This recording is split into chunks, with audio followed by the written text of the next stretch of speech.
तो इगास पर्व बड़े ही धूमधाम से मनाया गया, जहां पर हम आपको तस्वीरें भी दिखा रहे थे, जहां पर दिल्ली में पाड़ी गढ़वाल से बीजेपी सांसद अनिल बलूनी की आवाज पर इगास कार्यक्रम का आयोजन किया गया, जहां पर उन्होंने इगास पर्व मनाया और पूरे उत्तराखंड वासियों को बधाई भी दी है।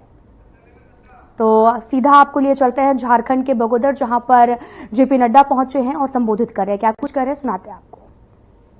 के विषय को आगे बढ़ाने का प्रयास किया है। और यहां पर मैं एक बात और कहना चाहता हूं कि हमारे झारखंड के वीर वीरांगनाएं, हमारे झारखंड के भाई, जिनका इतिहास इस बात के लिए जाना जाता है, चाहे अंग्रेजों का राज था, चाहे अन्य का राज था, हमारे वीर वीरांगनाओं ने अत्याचारी शासन को उखाड़ फेंका है। और अब समय आ गया है कि यही वीर वीरांगनाएं इस बार झारखंड से झारखंड मुक्ति मोर्चा, कांग्रेस पार्टी और आरजेडी को उखाड़ फेंकेंगी और भारतीय जनता पार्टी और एनडीए की सरकार बनाएंगी। मित्रों, एक बात याद रखना, जहां झारखंड मुक्ति मोर्चा है, जहां कांग्रेस पार्टी है, जहां आरजेडी है, वहां भ्रष्टाचार है। जहां झारखंड मुक्ति मोर्चा है, जहां कांग्रेस पार्टी है और जहां आरजेडी है, वहां भाई भतीजावाद है। जहां झारखंड मुक्ति मोर्चा है, जहां कांग्रेस पार्टी है और जहां आरजेडी है, वहां परिवारवाद है। आपने याद रखना, ये परिवारवाद के सूचक हैं, ये भ्रष्टाचारी करने वाले लोग हैं और ये भाई भतीजावाद करने वाले लोग हैं और ये आपके हक के हिस्से को लूटने वाले लोग हैं। और इसीलिए मैं यहां पर कहना चाहता हूं कि आपकी गूंज दूर दूर तक जानी चाहिए और 20 तारीख को नागेंद्र बाबू को चुनाव जिता करके आपको भेजना है और झारखंड के मुख्य धारा में आपको आगे आने में पूरी ताकत लगानी है। मैं यहां पर एक बात और बोलना चाहता हूं कि आदरणीय प्रधानमंत्री जी के 10 साल के शासन को आपने देखा है। अन्नपूर्णा देवी जी आज भारत सरकार में मंत्री हैं, मोदी जी के नेतृत्व वाले में चलने वाली सरकार में, तीसरी सरकार में। आप समझिए किस तरीके से हर स्थान को आगे बढ़ाने का काम प्रधानमंत्री मोदी जी ने किया है। आपने 10 साल उनके काम के तरीकों को देखा है। जो कहा है सो किया है, जो नहीं कहा है वो भी करके दिया है। ये मोदी जी की सरकार है, इसको हमको याद रखना। और इसीलिए हम ये कहते हैं कि मोदी जी की सरकार की गारंटी मतलब गारंटी पूरी होने की गारंटी है। इस बात को हमको समझना होगा। मित्रों, मैं यहां आप सबसे इस बात की भी चर्चा करना चाहता हूं कि चाहे हमारे आदिवासी भाई हों, चाहे हमारे ओबीसी भाई हों, चाहे हमारे अन्य समाज के भाई हों, सबको बराबर की दृष्टि से आगे बढ़ाने का काम किसी ने किया है तो नरेंद्र मोदी जी की सरकार ने किया है। हमारे आदिवासी भाइयों को, जिनको वर्षों से उपेक्षा हो रही थी, उनका बजट मोदी जी ने 3 गुना बढ़ा दिया, 3 गुना बढ़ा दिया। हमारे आदिवासी भाई जो एकलव्य रेजिडेंशियल स्कूल में पढ़ा करते थे, जिनको पढ़ने की सुविधा नहीं थी, जो दूर दराज गांव में रहते थे, उनके बच्चों को रेसिडेंस के स्कूल में लाकर पढ़ाने के बजट को 21 गुना बढ़ा दिया, ताकि हमारा आदिवासी भाई का कोई बच्चा पढ़े लिखने पर से वंचित न रहे, उसको पढ़ाई लिखाई की व्यवस्था की जाए। इस बात को किया गया। हमारे आदिवासी भाइयों की उपज पहले 10 उपज पर एमएसपी मिलती थी, आज प्रधानमंत्री मोदी जी ने 90 उपज पर आदिवासी भाइयों को एमएसपी देने का काम किया। इसको भी हमको याद रखना चाहिए। और हमारे आदिवासी भाइयों के लिए प्रधानमंत्री जनमन के तहत उनकी शिक्षा, उनका स्वास्थ्य, उनको गांव में पीने का पानी, उनको गांव तक पहुंचने वाली सड़क, उनको खेती में सुविधा, इन सारी बातों के लिए अलग से 24,000 करोड़ रुपए खर्च करके उस काम को आगे बढ़ाया। और इसके साथ साथ हमारे ओबीसी भाई, हमारे पिछड़ा भाई, जिनकी उपेक्षा होती थी, कभी सोचा नहीं था कि इनको भी हम मुख्य धारा में लाएंगे। आजकल ये Rahul Gandhi OBC OBC OBC कहता है।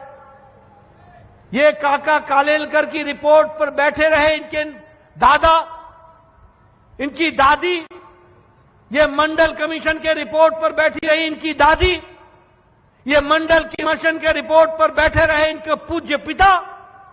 इनको तब ओबीसी की चिंता नहीं रही, तब इनको ध्यान में नहीं आया कि पिछड़ा वर्ग है। अगर पिछड़ा वर्ग को मुख्य धारा में लाने का काम किया तो जब भारतीय जनता पार्टी की समर्थित सरकार थी तब हुआ, और आगे बढ़ाने का काम किया तो नरेंद्र मोदी जी ने किया। यह भी आपको ध्यान में रखना चाहिए। और मैं यहां पर यह भी बताना चाहता हूं कि OBC commission, other backward caste commission, पिछड़ा वर्ग का कमीशन, इसको संवैधानिक दर्जा देने का काम भारत की संसद में तब हुआ जब नरेंद्र मोदी जी भारत के प्रधानमंत्री बनकर के उन्होंने इस काम को किया, और जब अन्नपूर्णा देवी मेंबर पार्लियामेंट बनकर के इस काम को पूरा कर रही थी, तब जाकर के काम हुआ है। और आज हम लोगों ने संकल्प लिया है कि एससी एसटी इनकी रिजर्वेशन को यथावत रखते हुए हमारे ओबीसी भाइयों के लिए 27% का आरक्षण शैक्षणिक संस्थानों में और नौकरियों में दी जाएगी, सुनिश्चित की जाएगी। इस बात को भी हम लोगों ने आगे बढ़ाया है। इसलिए मित्रों, हर दृष्टि से विकास को आगे बढ़ाने का काम हुआ है। मैं यहां यह भी आपसे चर्चा करना चाहता हूं, आज मोदी जी के नेतृत्व में देश कितना आगे बढ़ रहा है, इसको आप जानिए। और हम चाहते हैं कि यही तेजी झारखंड में भी आनी चाहिए। बताइए, जब नागेंद्र बाबू एमएलए थे और हमारी डबल इंजन की सरकार थी, रघुवर दास थे, तो यहां 52 सड़कें बनाने का काम नागेंद्र बाबू ने किया था कि नहीं किया था? विकास का काम चल रहा था कि नहीं चल रहा था? जरा जोर से बोलो भाई, किया था कि नहीं किया था? पानी पहुंचाने का काम चल रहा था कि नहीं चल रहा था? गांव तक सड़क बनाने का काम चल रहा था कि नहीं चल रहा था? ये जो माले के प्रतिनिधि आए, इन्होंने खून खराबा को ही आगे बढ़ाया और आपके काम को ब्रेक लगा दिया। और इसलिए मैं बोलना चाहता हूं, आज मोदी जी के नेतृत्व में जब हम सरकार की बात करते हैं तो दुनिया में कोरोना के बाद अमेरिका की अर्थनीति लड़खड़ा गई है, यूरोप की अर्थनीति लड़खड़ा गई है, जापान की अर्थनीति लड़खड़ा गई है, ऑस्ट्रेलिया की अर्थनीति लड़खड़ा गई है। लेकिन दुनिया में अगर इंटरनेशनल मॉनिटरी फंड और अन्य संस्थान बोलते हैं तो उनको उजाला कहीं दिखता है, ब्राइट स्पॉट कहीं दिखता है, तो वो भारत दिखता है जो पूर्ण दृष्टि से आगे बढ़ रहा है। और इसीलिए हम ये भी कहना चाहते हैं कि प्रधानमंत्री मोदी जी के नेतृत्व में 5 गुना एग्रीकल्चर का बजट बढ़ा दिया गया है। 5 गुना। स्टील के, इस्पात के मैन्युफैक्चर में हम दूसरे नंबर पर खड़े हैं। एक समय में हमारे खिलौने भी चाइना से आते थे, हमारे गणेश भगवान भी दीपावली के दिन में और लक्ष्मी माता भी दीपावली के दिन में चाइना से बनकर के आते थे। आज भारत खिलौने बनाने में दुनिया में तीसरे नंबर का एक्सपोर्टर बन गया और आगे बढ़ चला है। ये आज हमारी परिवर्तन है। आज ऑटोमोबाइल इंडस्ट्री में, आज गांव-गांव में बताओ मोटरसाइकिल पहुंचा है कि नहीं पहुंचा है? बोलो, गांव-गांव में लोग मोटरसाइकिल खरीद रहे हैं कि नहीं खरीद रहे हैं? ऑटोमोबाइल इंडस्ट्री में भारत तीसरे नंबर का मार्केट बन गया, तीसरे नंबर का मार्केट बन गया। इसलिए विकास की एक नई कहानी लिखने का काम, और इंफ्रास्ट्रक्चर में लगभग 10 सालों में 19 लाख करोड़ रुपए खर्च हुए हैं। और इसी तरीके से विकास के काम को आगे बढ़ाया गया है। मित्रों, मैं यहां एक बात और आपसे कहना चाहता हूं। आपको जानकर खुशी होगी कि आज इंटरनेशनल मॉनिटरी फंड और नीति आयोग इस बात को बता रहा है कि भारत की गरीबी की रेखा के नीचे रहने वाले 25 करोड़ लोग आज गरीबी की रेखा से ऊपर उठ चुके हैं। वो गरीबी से निकल चुके हैं। कितने लोग हैं? 25 करोड़ लोग। और भारत की अति गरीबी 1% से भी कम हो गई है। क्यों हुई है? कैसे हुई है? यह इसलिए हुई है क्योंकि प्रधानमंत्री ने प्रधानमंत्री गरीब कल्याण अन्न योजना चलाई है। और गरीब कल्याण अन्न योजना के तहत 80 करोड़ लोगों को 5 किलो गेहूं या 5 किलो चावल और 1 किलो दाल मुफ्त दी जा रही है। कोई भूखा नहीं है, कोई भूखा नहीं है। और मुझे खुशी है आपको बताते हुए कि 2 करोड़ 60 लाख लोग झारखंड के हैं जिनको प्रति माह 5 किलो गेहूं, 5 किलो चावल और 1 किलो आटा, 1 किलो नमक इस देने का काम हो रहा है, दाल देने का काम हो रहा है। उसी तरीके से यहां 21 लाख लोग हैं आपके जिले में जो प्रधानमंत्री गरीब कल्याण अन्न योजना में लाभ उठा रहे हैं। मैं यहां यह भी आपको बताना चाहता हूं, आयुष्मान भारत जिसकी शुरुआत रांची से प्रधानमंत्री मोदी जी ने की थी, आज हमारे 55 करोड़ लोग 5 लाख रुपए का सालाना, हर साल 5 लाख रुपए का गंभीर बीमारी से लड़ने के लिए इलाज की व्यवस्था की गई है।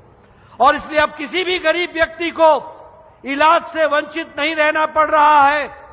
और अभी अभी प्रधानमंत्री मोदी जी ने 29 अक्टूबर को यह तय कर दिया कि इस देश में जो भी महिला किसी भी जाति की, किसी भी इलाके की, जो भी बुजुर्ग किसी भी जाति का, किसी भी इलाके का, किसी भी आमदनी का, जिसकी उम्र 70 साल से ऊपर की हो जाएगी, उसको सालाना तो जिंदगी के अंतिम सांस तक उसके इलाज के लिए 5 लाख रुपए